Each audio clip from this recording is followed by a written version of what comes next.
tomorrow.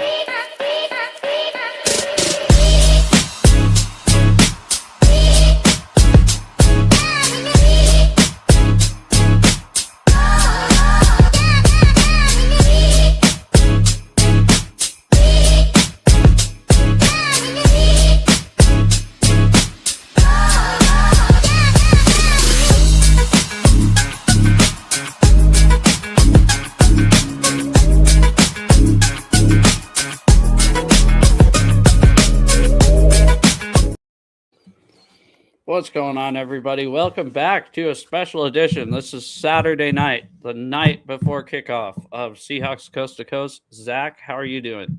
I'm doing good. I'm real pumped. We have an awesome show here for tonight and on the eve of the big game. So I'm excited. I hope everybody else out there is. What do you think? On a 1 to 10, how nervous are you? 1 to 10, how excited are you? I would say probably like on excited, I'm an 8. Nervous, probably a 7. I think You're the opposite. I think I'm not as nervous because like I have mentally prepared to have my heart ripped out of my chest tomorrow. So like I'm good with like I'm mentally prepared for the gymnastics that might happen tomorrow. Yeah. Wow. Yeah. See, I'm excited. I'm about a 5. Nervous. I'm about a 9. I'm not dreading it because it's not like I think we have no chance to win, right? I think you'll see at the end of the show, I'll obviously pick the Seahawks, and it's not going to be like picking them last year against the Buffalo Bills. Like, I'll obviously have a reason. It's just, boy, this is a big game. I'm not going on Sunday. I bailed on my uncle. I'm actually staying home with the girls, so it's way more stressful watching at home, even, to be honest, because you're not there. You don't have the distractions of looking around. Yeah, it's going to be oh no, I'm nervous. I'm really nervous just because of how far they've come. Yeah, I've shared this, here on the show and with you during the playoffs. Like there is a part of me that this team has so overachieved this year, and like I wanted to be happy for just how far they've come, but there's no room for that right now. Yeah, like you gotta keep going. It's like, well, let's be honest, it's mirror images. The Mariners and the Seahawks, you wanted to be happy that, hey, who'd have thunk the Mariners would be in Game 7 of the American League Championship game, right? The Seahawks, same thing. Who'd have thought the Seahawks would be at home, a home field advantage throughout the playoffs, the number 1 seed, and be in the NFC Championship, 1 game away from, I think, whoever wins this game wins a Super Bowl. And like I said, boy, it's just like, it's nerve-wracking. I'm definitely I'm a little nervous. So yeah, I think we can get all giddy about the game that is to come. But I think a good place to start here on the rundown is being overjoyed over where we've been. Seattle just I tell you what, that was not on my bingo card. Getting after it versus the 49ers last week. Oh yeah.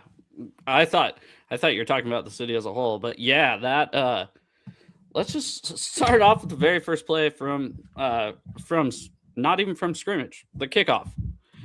That was insane. And I guess I was kind of the only pardon if I'm using this word wrong, cynical person in the stands that when I saw the flag thrown about, it felt like 50 yards away from where the tripping was, but probably like 20 yards away, I'm going, oh my God, this is coming back. I stopped celebrating as soon as I saw the flag come out. And I missed out. I missed out because I'm so much of an ass to where I'm like, it's coming back. But it didn't. And that's the only points we needed to score on Saturday night. We allowed 6 points. We scored 7 in 13 seconds. So, yeah. And at the end of the day, it was enough points to win the whole game in 13 seconds. Yeah, that's what I'm saying. That's all we had to do. Could have just taken a knee the rest of the game on offense. See, Kenny's in here. Thanks for coming in, Kenny. I know you've been here the last few shows, but we won't tolerate excuses here on the show because, well, you talked such a big game before the game. Yeah. If we would like to think ourselves as consistent people over here, and if you wanted to talk about the injuries and you wanted to make that a big deal, wouldn't you think you would have talked about that after you wound up beating the Eagles and now you're going on the road, you're playing your division rival on the road? I don't know, Joe. I didn't hear anything about injuries going into the game and how dismantled. All I heard was, I can't wait to play them. I can't wait to beat them at their own house. I can't wait for Sam Darnold to turn into a pumpkin, I think was the main one. Yeah. I think Kenny might have said something about 49ers being hurt. I think somebody else in the chat, maybe. Obviously, there were a lot of them.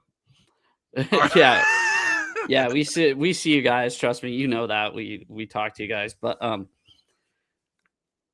yeah, it's just funny how they lose to the Seahawks 41-6, and now they're checking out a substation, which I thought was a joke. I thought. My friend called me and was like, "Did you hear about this?" And I go, "Shut up, dude. You're watching fake news. You're like clicking on a link on Facebook, right? That says 49ers 49ers looking into injury problems for being next to substations." I don't know. I get they're hurt all the time, but I don't know. I told him I was just being a smart ass, but it's true. I'm like, listen, I'm not about excuses. I'm about results. All right. So they didn't show up. I don't care. They thought having Trent Williams back was somehow like having a 37-year-old left tackle was just going to completely change the game. Newsflash, it did not. I didn't rewatch the game, to be completely honest with you, but I'm going to kind of go through my head while we do this recap and just kind of focus on just bring some stuff up that I noticed. And yeah, so first play of the game, kick return for a touchdown, 95 yards. Rashid Shaheed. I mean, we hated this. I don't know about you. I did not really care about this trade when it happened. Boy, has he been a factor for this team, not just this game, but the Rams game too. He kickstarted that comeback on Thursday night. With no Rashid Shaheed, punt return for a touchdown. I don't think we're winning that game. Yeah, I agree. I think they won the trade deadline, man. And I know we talked about it here on the show last couple of years. Like it's just three years in a row. Leonard Williams, Ernest Jones, Rashid Shaheed. They've drafted the best in the league 3 years in a row. And I didn't put it in my headlines because I had screenshots from when I thought we were doing the show on Tuesday. But for John Schneider to win Executive of the Year, I think is long overdue, to be honest. I think he should have won it in about 2012, 2013. But good for him to get his flowers. Yeah, I agree. And it's been really great to see, like, all this hard work really pan out. And it all came together in this game where, at the end of the day, everybody's waiting for our boy Sam to turn into a pumpkin, and we thought he was the big news about his oblique this 2 weeks ago was definitely one causing for pause. But when you only throw 17 times, you don't really need him. I was going to bring that, and I texted you this week, and I think that's kind of the 49ers, but not the coaching staff. Obviously, they're not looking at it like the fans are. But the fans of these teams, the 49ers and the Rams, keep going, oh, look at Darnold. look at Darnold. He can't do that, right? Look at the rest of the team. I'm sorry, this is not. I texted you. This is not. They seem to think it's going to be Darnold versus Stafford. That's not the entire matchup. Yeah. How about Kenneth Walker running the ball? How about just short passes to Smith and Jigba, and he gets yards after catch? And how about let's just face it, the best defense in the NFL. So yeah, it's not just if there was two guys out there, if it was just hey, Sam Darnold versus Matt Stafford, and they're throwing routes on air all day, sure, I'll give you this game. I think you guys won it. Yeah. But this isn't the game we're playing. So yeah, I agree. And I think at the end of the day, Trent Dilfer won a Super Bowl. And it's, in an age where there's so much conversation around the quarterback, and there should be, right? It's warranted. If you don't have a good quarterback, you're not going to be able to figure things out. But I think the art of managing a football game instead of being like the superhero every single week, that art's been lost. We watched the Buffalo Bills.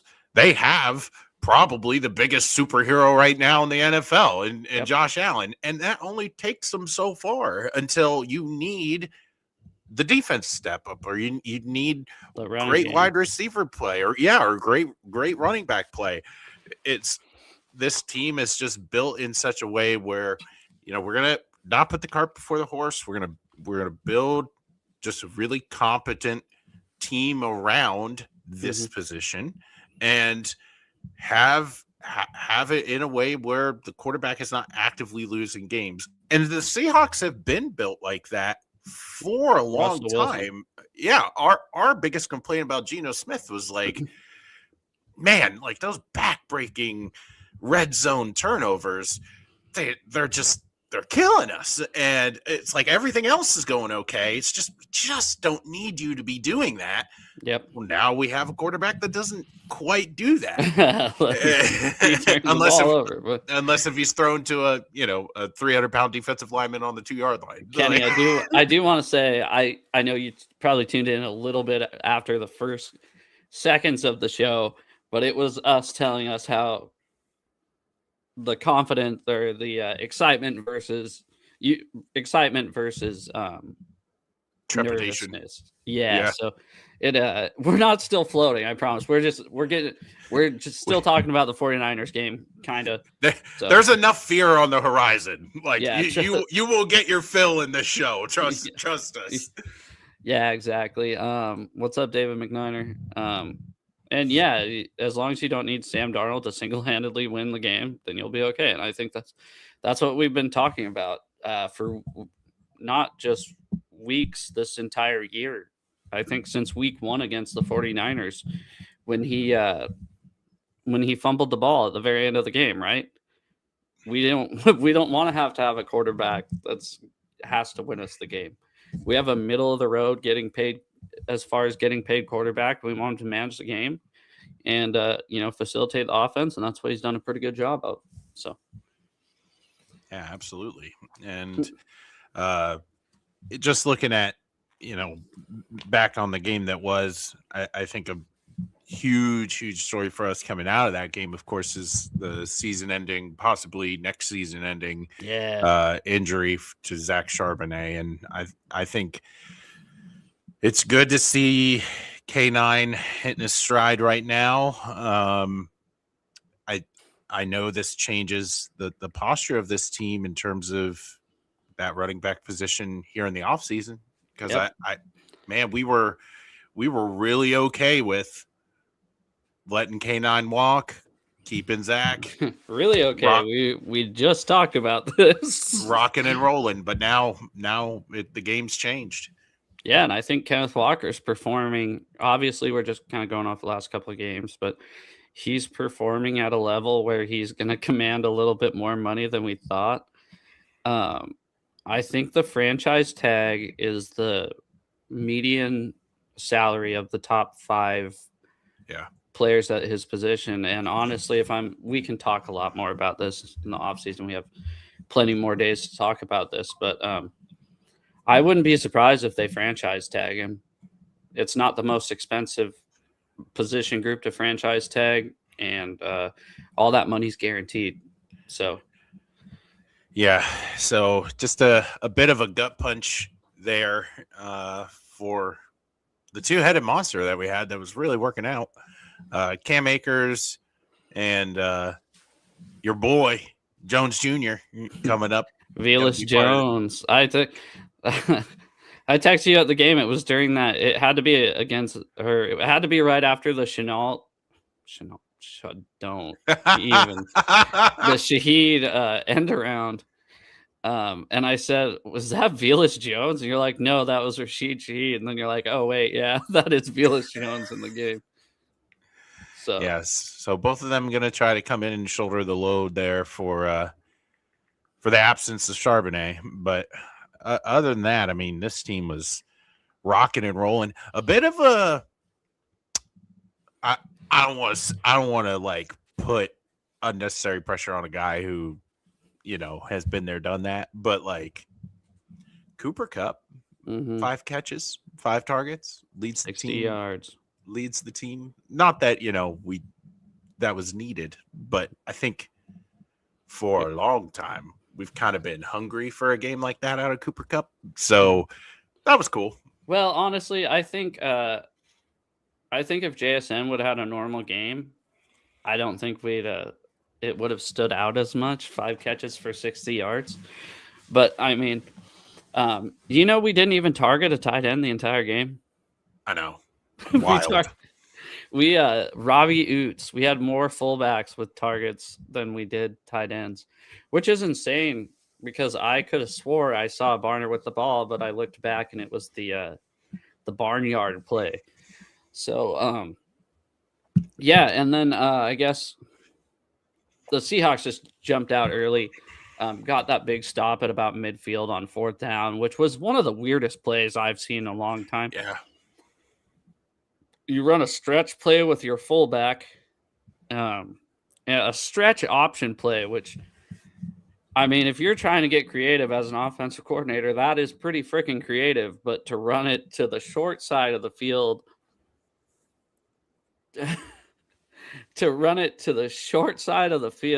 and to just like everybody was bobbled up. It was insane. So, yeah. It was just an odd game. I think that defense fired up to play. Ernest Jones forced fumble, interception, 2 forced fumbles from DeMarcus Lawrence. Like, how about that? He had a sack. How about that touchdown to Smith and Jigba? So during that play, I literally said out loud, like a millisecond or a second before he threw it, I go, he's got nobody. And they're rolling to the left, and I hate that. He's rolling to the left, and he has nobody open. And then somehow, some way, JSN got the tiniest bit of separation, and he threw a perfect pass to him in the corner of the end zone. So it kind of reminded me like Lockett. Yeah, prime Tyler Lockett. Like that was pretty cool. Yeah. JSN's a little bit better than Tyler Lockett. Also, okay, I'm sorry. Maybe I'm just a heartless douche, but my wife asked me who number 16 is on the Seahawks. And I go, this year I don't think anybody. She's like, did a guy that wore 16 die? And I go, no. Why? And she's like, because on TikTok, I've seen 3 posts that say, man, I wish number 16 was here for this. And I'm like, you guys, okay, I get he's a nice guy. I get he played here forever. Look at what he did on the field. Like, come on. The reason we are in the position is because we didn't make decisions like having number 16 here for all this. Do you know what I'm saying? Yeah, I mean, I agree. And go ahead. Yeah. I'm in that camp. Like, I'm a bleeding heart for Tyler Lockett, but at the end of the day, you're right. You're right. Yeah. So, yeah, I don't know. They're like, boy, I wish 16 was enough to where my wife thought he was dead. I mean, that is insane. So, yeah, but anyways, defense played all around a great game. Didn't really give up anything. 49ers scored 6 points. I cannot believe it was 6 points because that long field goal they tried, that kick, so that happened in the goalpost right in front of me, And I'm like, this ain't gonna make it. It's dying, and then it just barely goes over the crossbar. But yeah, it was an insane game. It was loud, and there wasn't very many 49ers fans there. Yeah. Speaking as somebody who, was there, try to like hold the rest of our hands and walk us through like what does, because this felt like like we're back, like the atmosphere, what is that like coming from somebody who's seen it, been there, Deafening. went through it, went through a time where I haven't heard the place that loud in a long time. I'm not kidding. And I know I saw online that it was super loud during the Shaheed return. It wasn't just then, dude. Like, especially that it kind of died down the second half. The game was over, right? But no, I'd say back like when it comes to crowd atmosphere, it was back like prime 12th man day, like against the Giants in 2005 when they had 11 false starts against us. It was that loud. I mean, the second half it died down, but boy, that first drive on defense, because we just had that kick return, the crowd was in it, and like I said, I couldn't imagine it would have gotten that loud there. Everybody was in a good mood except like the two 49ers fans in front of me and the one behind me. They were being typical 49er douches, right? Holding up a big Santa Clara flag like during kickoff, and that they were holding it during kickoff, and then it went down, and I don't think it went back up the entire game. So it was definitely fun. Oh, good. Yeah. Great game from anybody and everybody you want to wind up talking about here. It's just really awesome to see. Julian Love gets a fumble recovery in this one. Nicky Mawari gets a fumble recovery in this one. That forced fumble that Ernest Jones had, I actually thought, until I looked at the stats afterwards, I thought Julian Love forced it, but it was Ernest Jones. The tight end, the fumble that basically made it 17-0. And at that point, you're like, okay, they're not in this. Not gonna lie, when they kicked that field goal to make it 17-3, something in my stomach was like, don't get too confident yet. But then when I was nervous the whole time. I'm not kidding. Just because if you lose, you're done, right? So, but that fumble that Ernest Jones forced against their tight end in the first quarter, that was just, I mean, they set it. The offense and defense just set, and special teams set a tone in the first 5 minutes of the game, and just they never took their foot off the gas. Yeah. Except for obviously when Drew Lock comes in. I mean, we all thought there was a possibility that Drew Lock was coming in. I didn't think we'd see it in the way that we saw it. So yeah, I texted just like we thought. Well, this group chat that these guys are in, I texted him, and I probably sound like a douche, but I was legit. I was like, "Is Purdy hurt?" Because when they had Mac Jones in, I was like, that's not something you normally see on a playoff game. But then again, they were down by so much. Yeah. It was cool to see it. Like, I didn't expect it, but it was cool to see it. So, yeah, good for him. Want to get into the injuries? Yeah, I'm pulling them up. Let's see. Pulling up Seahawks wire here. I know. So I haven't looked. I've been trying not to. I'm so stressed out. Everything I see about the Seahawks on YouTube, I've been trying not to click on it, dude. I've been trying, like, I'll watch tidbits and I'll listen to local radio. But I see Pat McAfee trying to like hype the Seahawks up. I'm like, as Nick Saban said, dude, I'm not eating that rat poison, dude. Even though I'm just a fan, I'm like, I'm not doing it. So, injury report. We have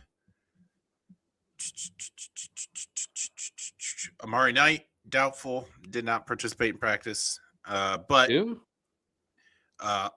second string offensive tackle. And because he was going to be a big deal, because we thought maybe there would be a chance that Charles Cross wouldn't be ready to play because of a foot injury. That was 79? Yeah. Okay, sorry.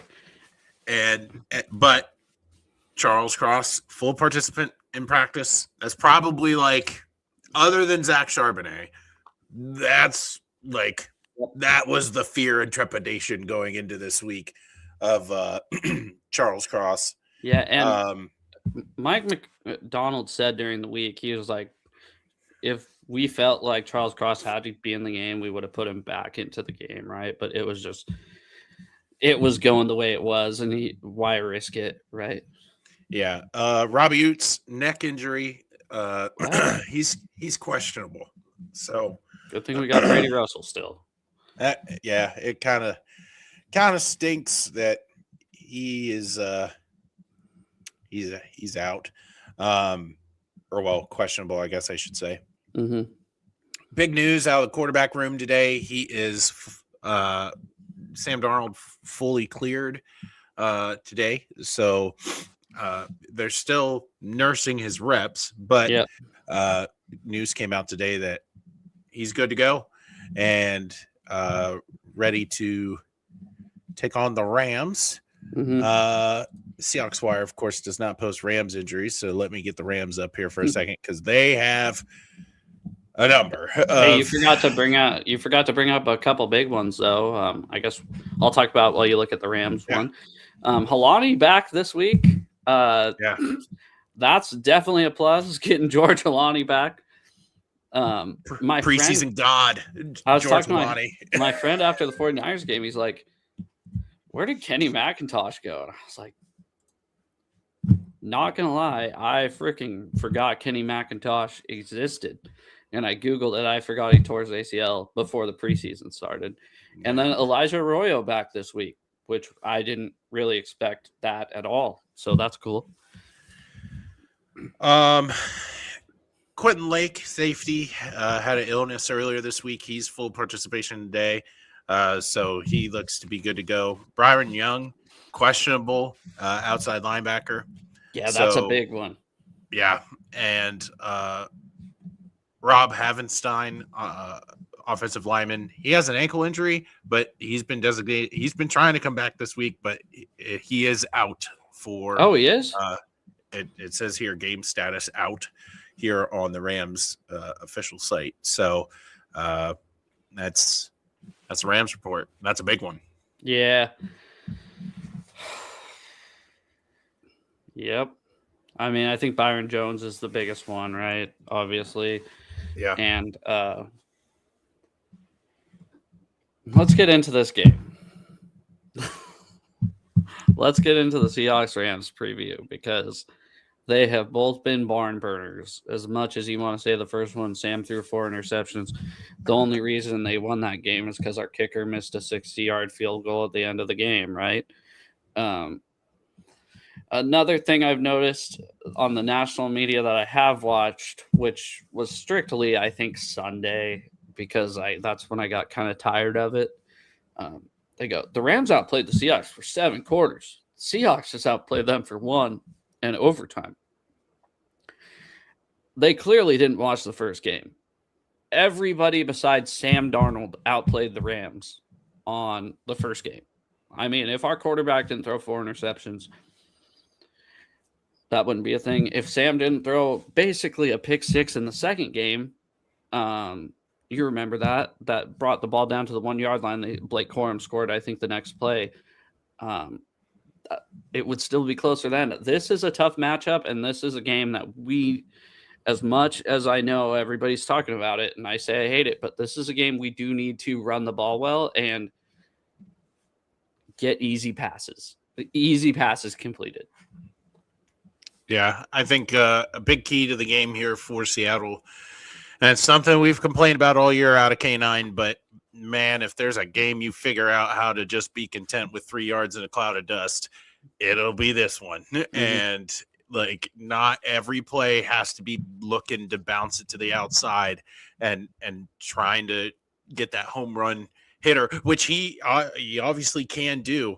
It's just, man, there's so much pressure on number 9 to go out there, establish himself early. I don't want to see dancing or happy feet.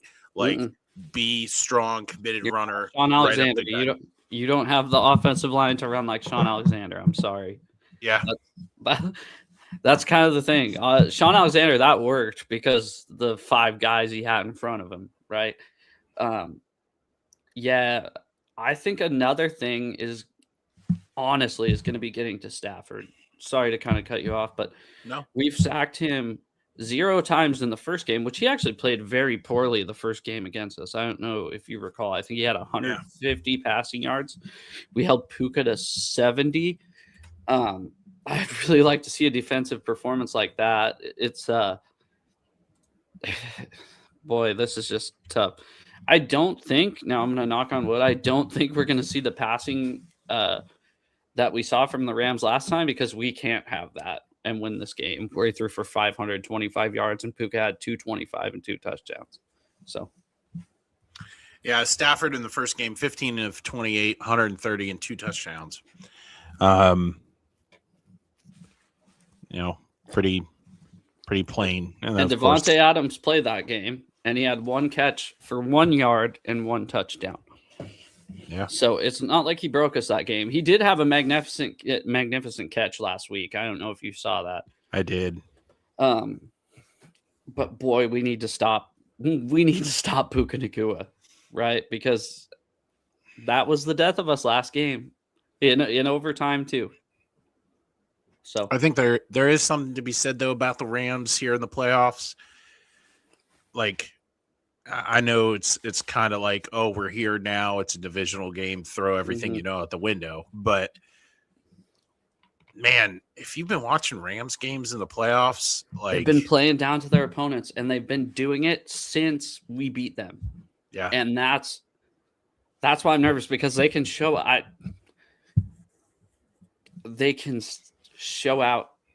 I know there's that Rams team that's still in there that is awesome. And I just don't want it to happen this week, or even if it does, we just need to be our best version of ourselves. Because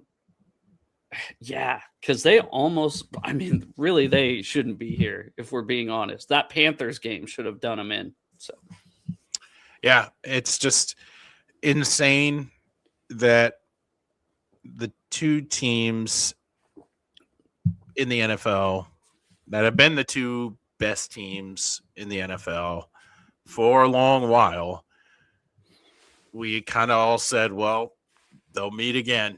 And here we are. Like, yeah, we knew it was going to happen. I think they knew it was going to happen. I think a key to the game, like you said, getting after Stafford. It's not like he's going to run away. So make that pocket collapse. Seattle's been really good at stunts up front for the defensive line, just getting different looks against opposing offensive lines. So you got to start fast. I think what you said earlier was spot on. If Seattle's in a spot where they're just trying to chase points, that's when we're going to find ourselves in trouble. But it's got to, or like come back down by 16 in the fourth quarter. Yeah. Who knows? But one thing that's not important right now, Kenny, at all. That is definitely not important at all. Who y'all drafting? I don't care. I don't care. So one thing I do want to say is, if Josh Jobe comes up with that interception, but the play before the Puka Nacua touchdown in overtime, we're talking about a completely different story. We're not talking about a 2-point conversion to win the game. We're talking about a great comeback. But, I think when Stafford, I heard Hasselbeck say this on the radio this week, and I'm stealing it from him. But when Matthew Stafford throws the defense the ball, we need to capitalize on it. And he's been doing it all playoffs, man. Like, there were so many times in that Bears game where I'm like, he threw it right at him. Like, just catch the ball. He's giving it to you, and it just doesn't happen.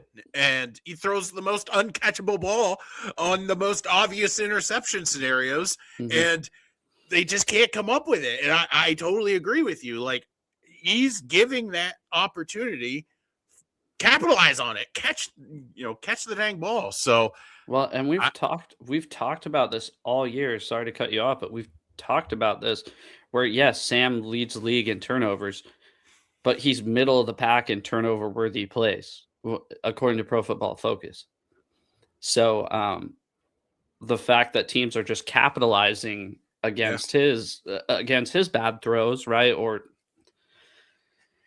we need to be the ones that capitalize on the poor throws and not them. I think that's definitely key to victory that Matt Hasselbeck brought up. And I was like, that's interesting because I haven't really heard somebody word it that way until he said it. And I was like, that's actually pretty true, because I immediately thought back to the Josh Jobe play, right? Because that completely different. We're not going for two.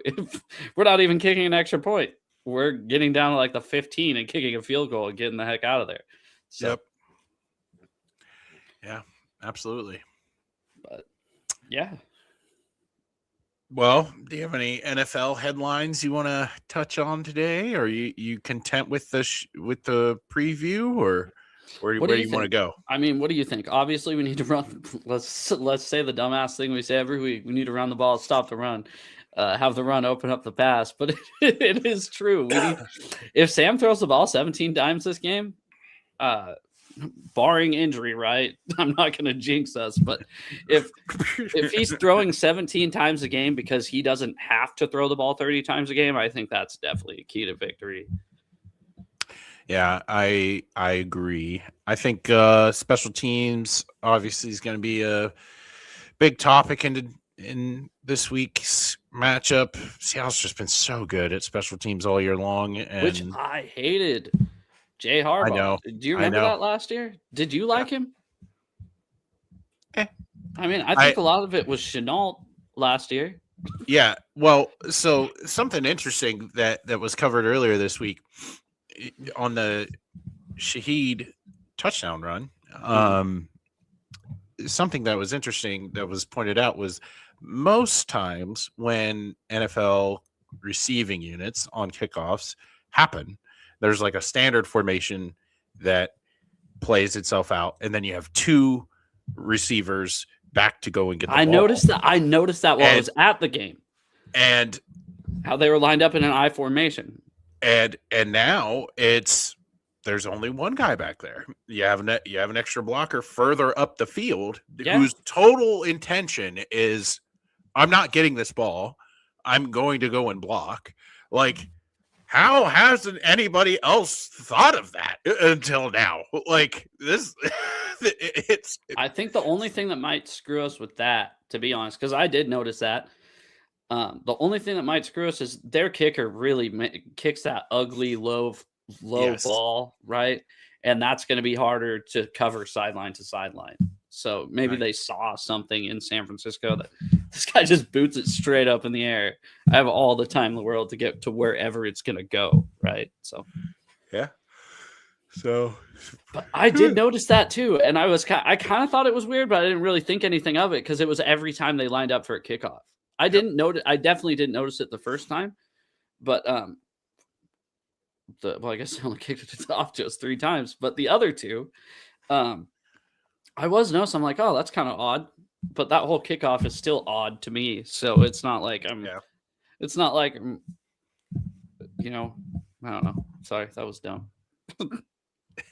Well, I just think if they can get innovative on special teams again, you're going to be in for a treat this weekend. So, big key to the game for me. I think getting them in good field position early is, I'm not expecting everything to be run back for a touchdown, but it would get to the 30-yard line. That'd be sweet.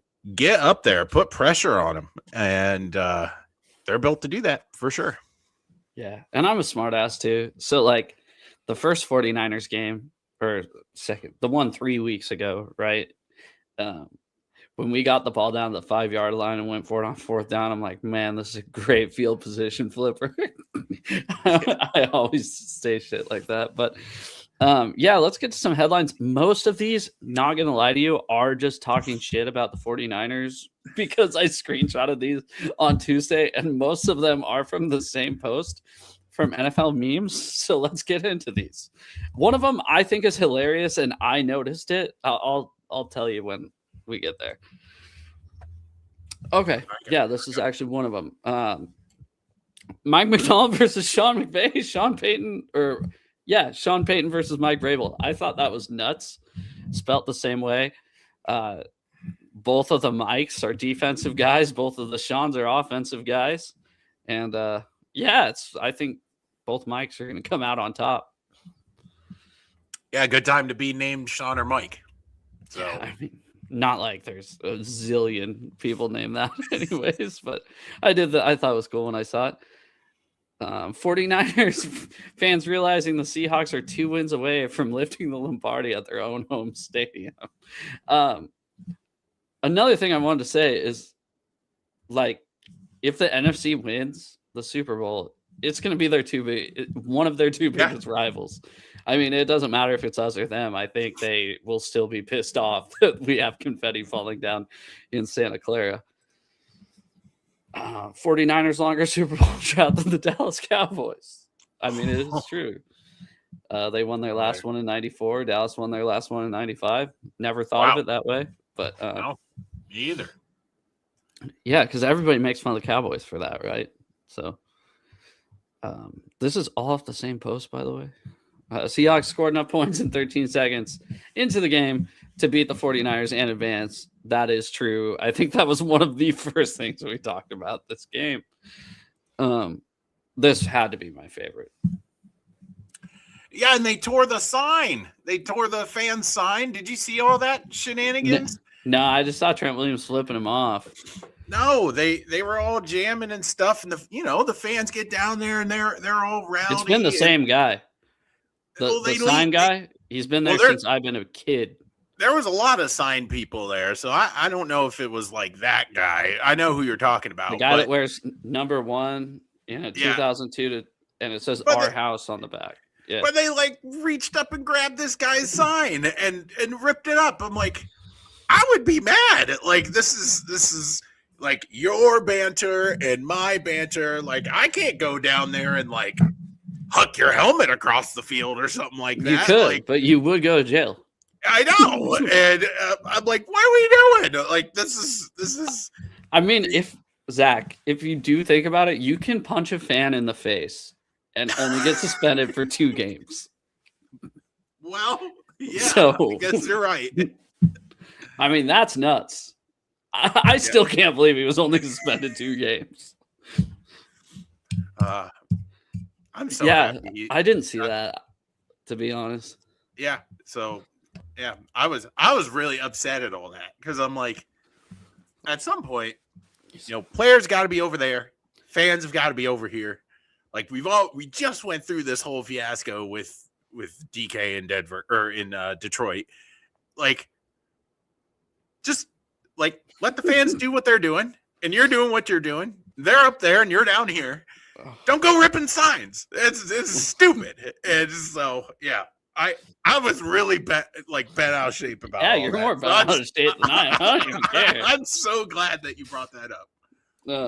Yeah, no, I just think it's hilarious because they rock out with that boombox, right? And they're just like, oh yeah, we're the shit. And then to go out and kick 2 field goals has to be the funniest shit. Yeah.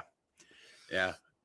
Got a little conversation here at the side about hosting Super Bowls and things like that. I want to, if you guys aren't subscribed to 5 Point Vids, like I highly recommend it. He's like a big stadium junkie, and he actually just did a video a couple weeks ago about how people are building. And I know we talked about it here on the show. We've talked about it multiple times, and we've talked about how our stadium was designed for Super Bowls. Like that's why I liked Buffalo Stadium, is because they didn't do what Minnesota did and just make it, hey, we're going to host Super Bowls here. The outside of our stadium looks like an NBA arena. I like football stadiums. And so, I mean, Levi Stadium is kind of enough to be like that, but it's in California, so obviously they're going to. But yeah, Seattle will never host a Super Bowl. No. As long as Lumen Field's around, I think their best chance of hosting a Super Bowl was when we had the Kingdom. But the other thing is hotel accommodations in Seattle are nothing like, say, New Orleans or Las Vegas, or have they Arizona even. I mean, Arizona is a big to do. So yeah, if they could have been in a bid, and when the Kingdom was still around, but it was such a piece of shit when it was around that why would they even show up? So, yeah, let's just. You have more memes? Oh my goodness, you have more memes. This is great. Meme. Only one more piece of news. Only one piece of news. All these are just memes. Rashid Shaheed's opening kickoff return registered a small earthquake on seismic graphs in Seattle. Now, I didn't really, like I said, I was just being a negative Nancy during the play and thinking that it was going to get called back, so maybe I just didn't notice as much. But yeah, I thought that was pretty cool. And did you see this one guy, the video on the left? From his apartment, right? I think it's a hotel. They have apartments and hotels literally right where that guy is. That had to be one of the coolest views, just because that's right where he was, right? So that had to be kind of cool. Yeah. Let's see. We got a Rams fan down here in the comments. So, yeah, all the best. Oh. Hoping for a healthy game. That's a good, healthy game. Dude, I don't even care. I just want to win. I want to win too. But at the end of the day, like,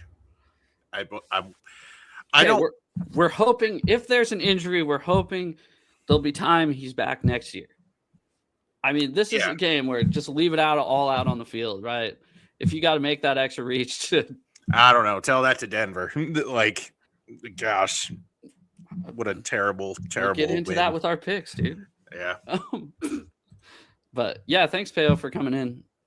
I did a show with him like a long time ago. Nice. Not like a weekly show, but just when the Seahawks play the Rams. And this one I think is hilarious. So this job is already filled. I typed in NFL head coaches right before we came on just to screenshot something for our headlines, right? This has to be the funniest thing I've seen online, stumbled across online a long time.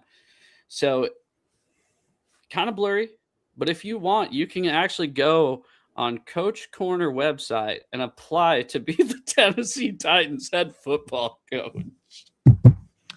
Well, yeah, it's not even that is funny, but a little bit of 49er news. That's Robert Saleh's gig now, right? No, yeah, it is, but I just thought it was hilarious because I was like, no way. No way could I just go on Google and be like, hey, my name's Joe Stevens. I'm a mechanic. I'm trying to come in here to interview for this head coach job because last guy, Bill Callahan, had no idea what the fuck he was what the frick he was doing with this football program. I'm a high character guy. First guy in, last guy out. Gritty. Basically, the team's going to be white and we're going to suck. So, yeah. Yeah. That's awesome. But yeah, Mike, what I was really going to originally screenshot was Mike McCarthy got hired as the Steelers head coach. Did anyone see that one coming? Did you? No. I mean, there were rumblings like last week about it, and he's from Pittsburgh, so it's like, listen, it's I opined last week. I'm like, the Rooneys hire from within, and they don't be surprised if it's like some no-name dude that you ain't never heard anything about. And then they go and hire the white Mike Tomlin, and I'm like, they hired the guy that Aaron Rodgers got fired in Green Bay because he didn't want him to be his head coach. And they're gonna bring him back. Like, this is all for one last ride with Aaron Rodgers and Mike McCarthy, and I don't know. I think it's dumb, but I'm not a Steelers fan, so I don't care. I want nothing but bad things to happen to them. So also, the Dolphins hired a guy who I'd never heard of. There's names floating out there for head coaching positions right now where I'm like, I've never heard of you at all. The Dolphins, I forget who they hired. The offensive coordinator, I've definitely heard of him. I don't remember who it was, but their head coach, I'm like, who is this? Like, I had to look up. He was like the offensive coordinator for a team for one season. But yeah, Jesse Minter got hired as, who's he coaching? The Ravens. So that's going to be weird. It's going to be definitely a shakeup in the AFC North.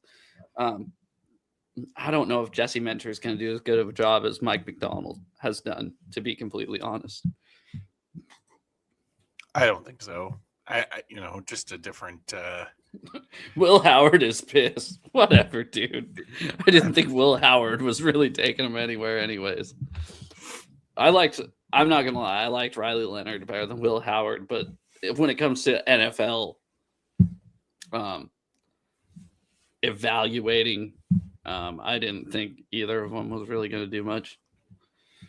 But who knows? Riley Leonard might. But no, they'll have Daniel Jones back next year. So, oh my goodness. Wait, what? Cancel the show. No, it's all done. Okay, we got. You want to bring up the picks one last, two more times? What? Yeah. Well, we'll bring them up. Not that we need a screen share to wind up doing this, but we'll do it.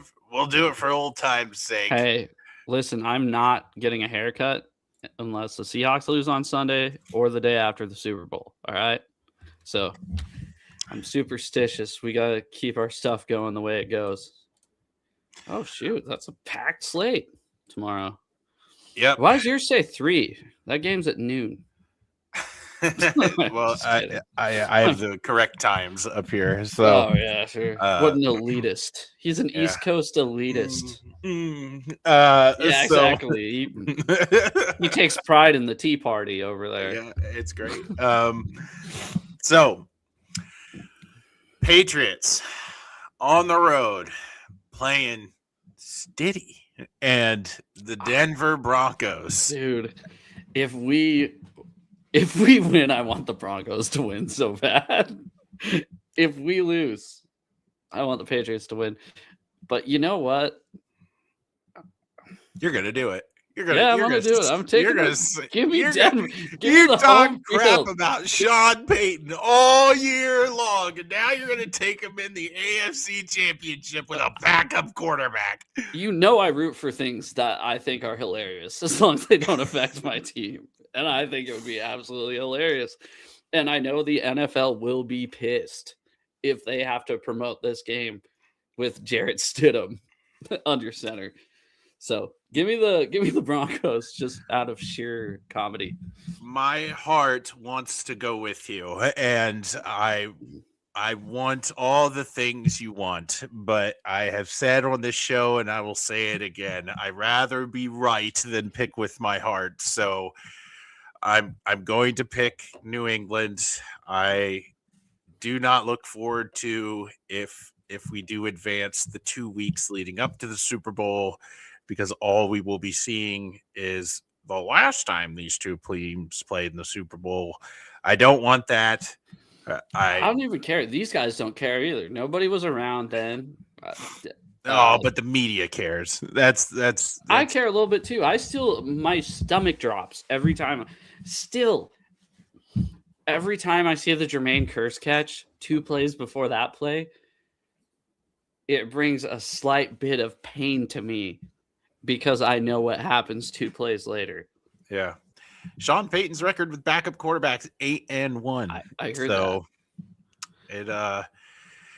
It's not the most ridiculous thing. How do you think this game will go? Do you see it as like a defensive slugfest? Yeah, look at what happened last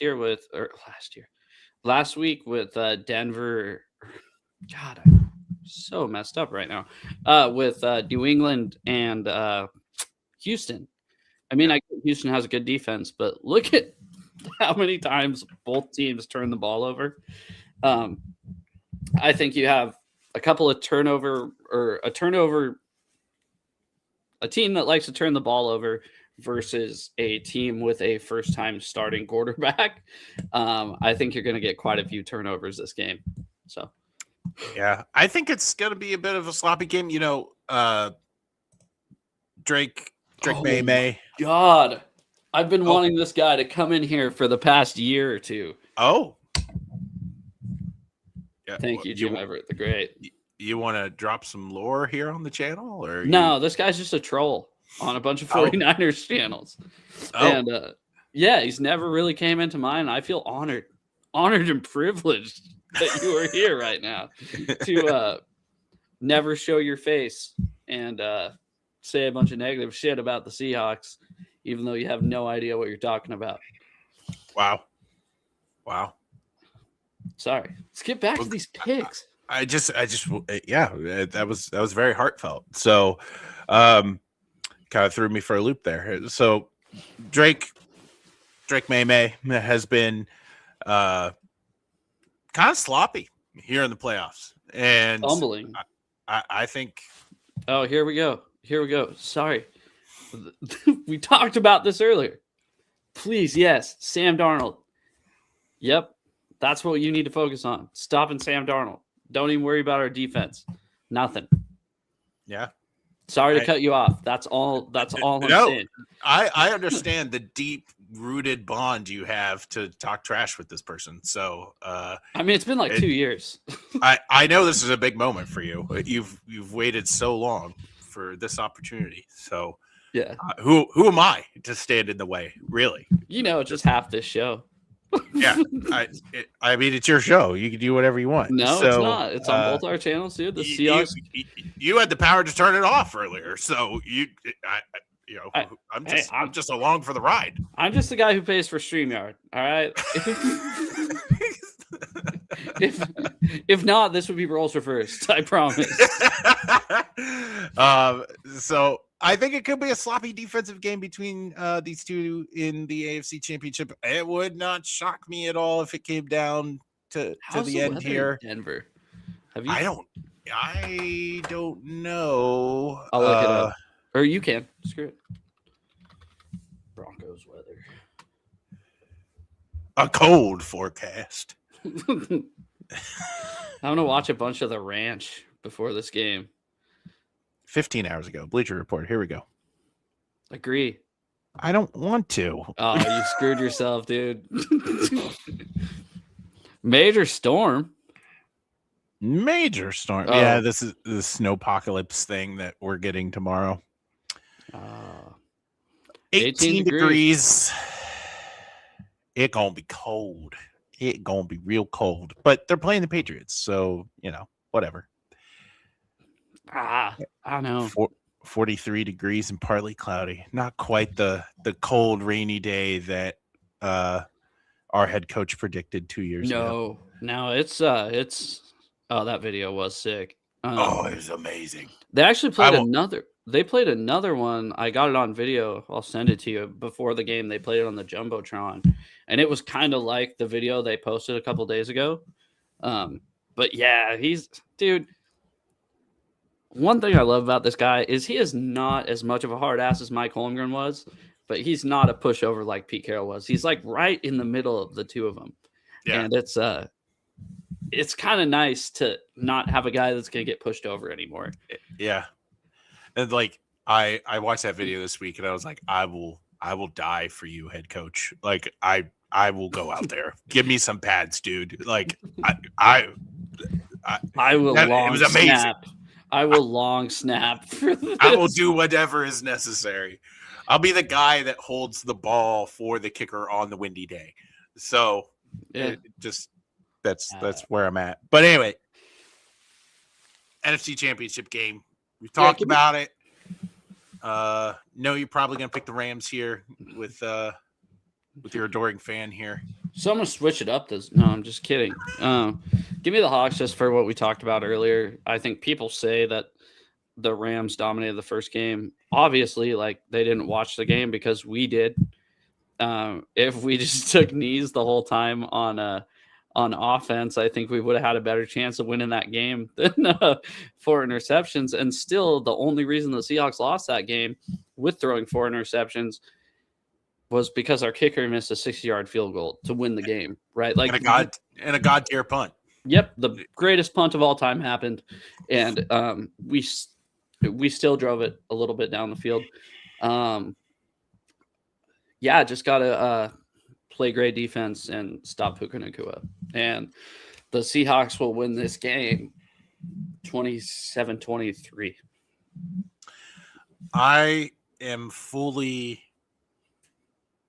I'm ready, as we talked about at the beginning of the show,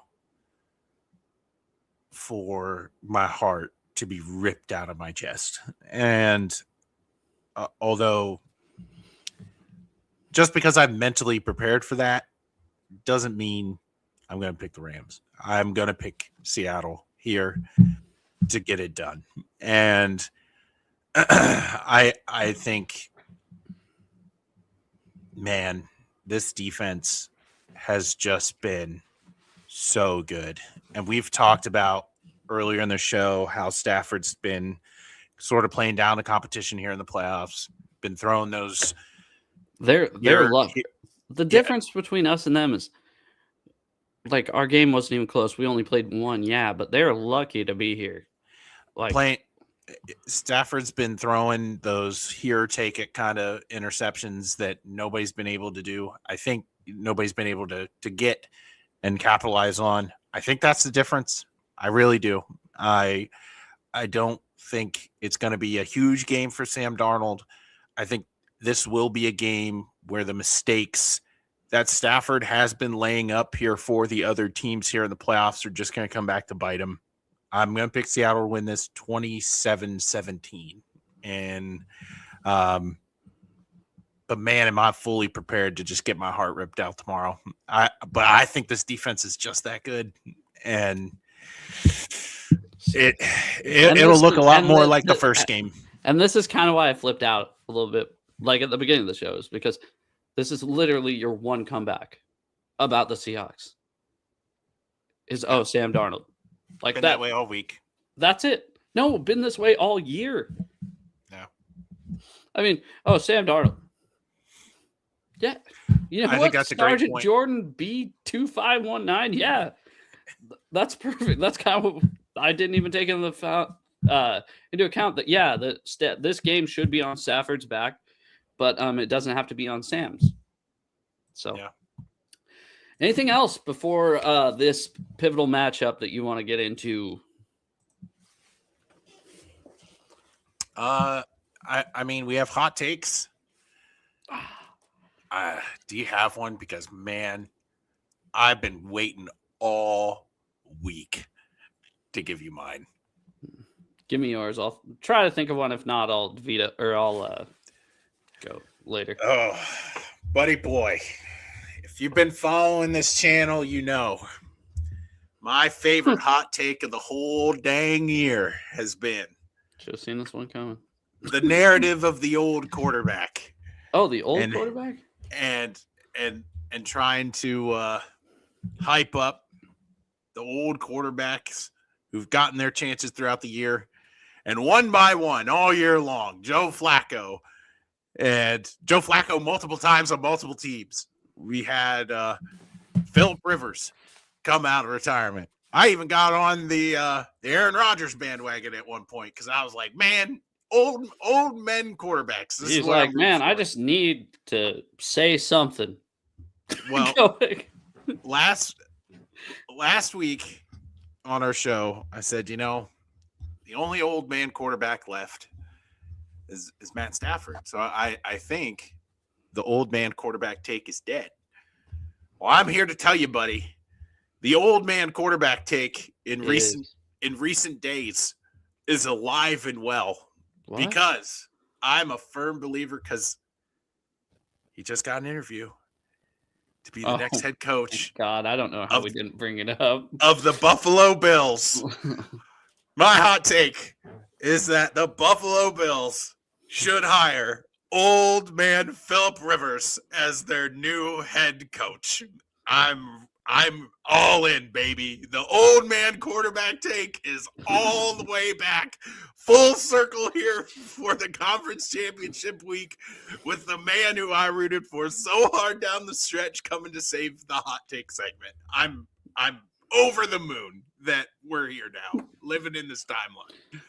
All right. I think that does it for this week's hot take. I can't. We'll have 2 weeks of hot takes coming up for the Super Bowl, whether the Seahawks are in it or not. So I'll get you mine. Let us know in the comments section what you think about the Phillip Rivers getting an interview from the Bills situation. Yeah.